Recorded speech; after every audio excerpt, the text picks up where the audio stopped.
Good afternoon friends, সবাই কেমন আছে? আশা করি সবাই ভালো আছেন। এখন তো শীতকাল, বাজারে প্রচুর পরিমাণে ধনেপাতা উঠছে, প্রায় সস্তায়ও পাওয়া যাচ্ছে। তাই কর্তামশাই বাজার থেকে অনেক ধনেপাতা নিয়ে এসছে। ভাবছি এই ধনেপাতাগুলো দিয়ে কি করব, তাই ভাবছি বড়াই করে ফেলি।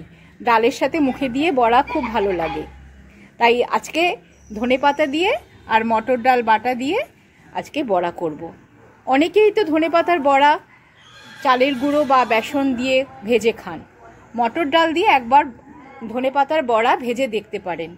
মটর ডালের মধ্যে সামান্য একটু চালের গুঁড়ো মিশিয়ে দিলেই বড়াটা একদম করকরে হবে। আসুন ধনেপাতার বড়ার রেসিপি মটর ডাল দিয়ে আপনাদের সাথে আমি শেয়ার করি। বাটার মধ্যে আমি সামান্য চালের গুঁড়ো, সামান্য নুন আর 1 চিমটে হলুদ দিয়ে ভালো করে মেখে নেব। ডালটা আমার মাখা হয়ে গেছে।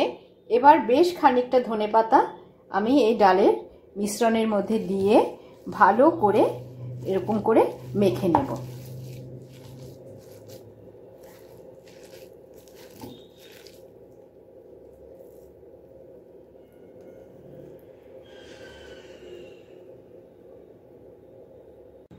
একটা প্যানে সর্ষের তেল খুব ভালো করে গরম করে এখান থেকে এইভাবে একটা বড়াগুলোর এইভাবে একটা শেপ দিয়ে গরম তেলে দিয়ে দেব।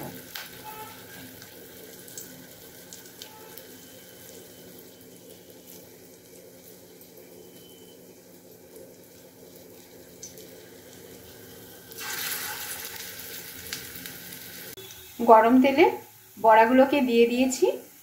এবার আমি এগুলো লো টু মিডিয়াম হিটে এগুলোকে ভেজে নেব এপিট ওপিট করে।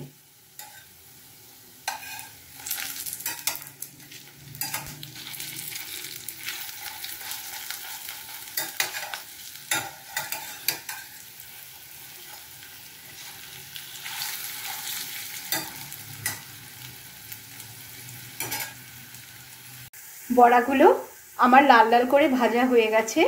এবার আমি উঠিয়ে নেব। একটা বড়া উঠিয়ে নিয়ে আপনাদের দেখাচ্ছি কতটা ক্রিস্পি হয়েছে। এই দেখুন,